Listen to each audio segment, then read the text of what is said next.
الرحيم قل أعوذ برب الناس ملك الناس إله الناس صدق الله العظيم.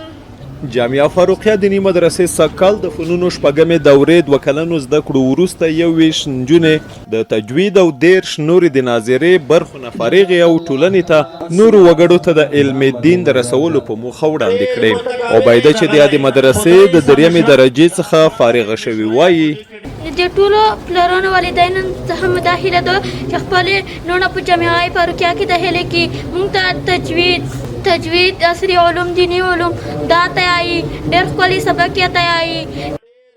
د جامعه فاروقیه مدرسې محتمم مولوي نور احمد فاروقي ویل دوی نجونو ته د دیني زده کړو ترڅنګ د عصري علومو زمینه هم برابره کړې ده.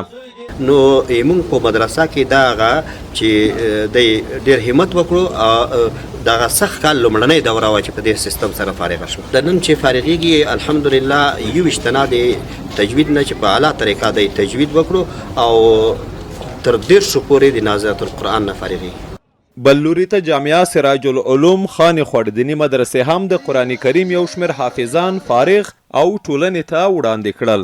په همدې موخه جوړو شوو مراسمو کې د امارتي ادارو یو شمېر مسؤلینو، دیني علماو، شیوخ اعظامو، قومي مشرانو او سیمهوالو ګډون کړی و.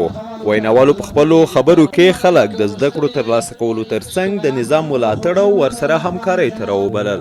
د یادې مدرسې محتمم مولوي حکمت الله خوست ملي راډیو ټلویزیون ته وویل موږ لله الحمد په هر کال کې د دې مدرسې نه په تعداد د 8 نفرو کې 10 نفرو کې حافظان فارغېږي او حتی مولوي صاحبانو ته معلومات شته چې دلته د وړې دورې نه په تېر وخت کې د موږ شاګردان فارغ شوي دي.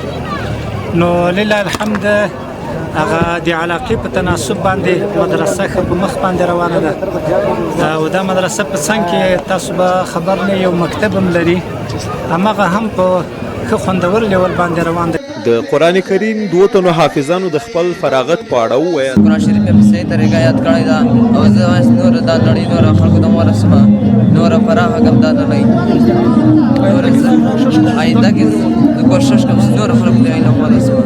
زه غواړم چې نور هم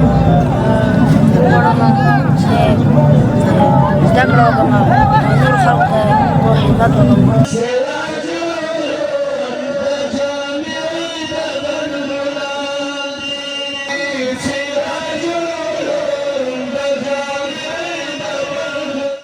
دا وخت په خوست کې له دیني مدرسو څخه ګڼ شمېر ورونه او خویندې فارغېږي. فارغ شوي زده کوونکي له اسلامي امارت غوښتنه کوي چې په دیني مدرسو کې د دیني علومو ترڅنګ د عصري زده کړو ته هم پام وشي. شهزاد الله حمیدي د افغانستان ملي راډیو ټلویزیون خوست.